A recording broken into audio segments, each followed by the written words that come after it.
Unprocessed emotional wounds don't go away. They live in our bodies and show up as triggers. Hello, today I am here to talk about the psychological effects of trauma on the mental health. So, the reason why I am here today is to share with you why I am so passionate about psychology. I am here because I have had friends, as well as family, and as well as myself, that have suffered with trauma and how to deal with it. I'm also very passionate about psychology in general. It has always fascinated me about why we think the way we think, or why things happen in our minds and alter the chemistry of who we are forever. So, what is trauma? Trauma is a distressing or disturbing event that is an experience that disrupts who we are and overwhelms the ability to cope or integrate emotions involved with the experience.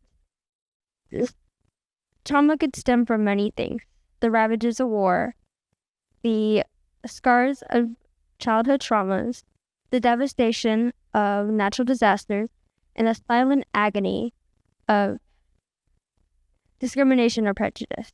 So, this reverberates through our mind and alters who we are and alters the chemistry, the corridors, and damages our psyche. So, how does it affect us? It infiltrates our thoughts and feelings and behaviors and changes our perspective. By doing so, it ruins how we see the world and alters everything. It can alter, let's say, for example, how your relationships are. I have a friend who pushed away all of her friends because she was going through something at home.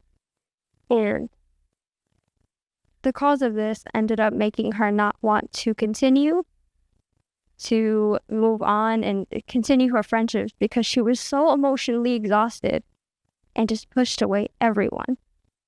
But this can also ruin our self-worth and make us feel guilty and inadequate for how we feel, because the emotions of others it would make us feel like they don't understand, which is so common in our generation because not a lot of teenagers know how parents feel, Not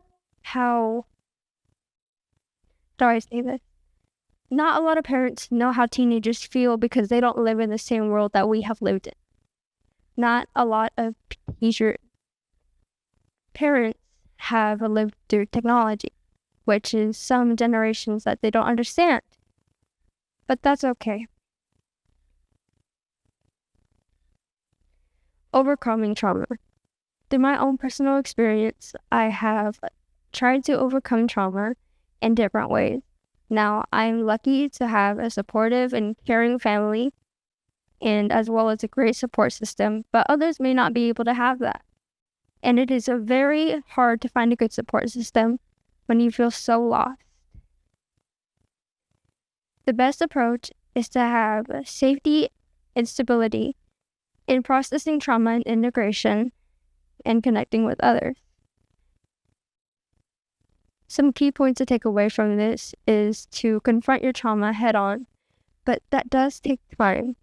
And another way to overcome trauma is to set achievable goals.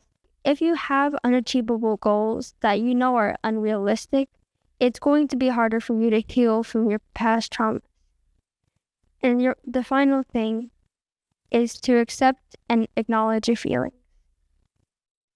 Thank you for your time.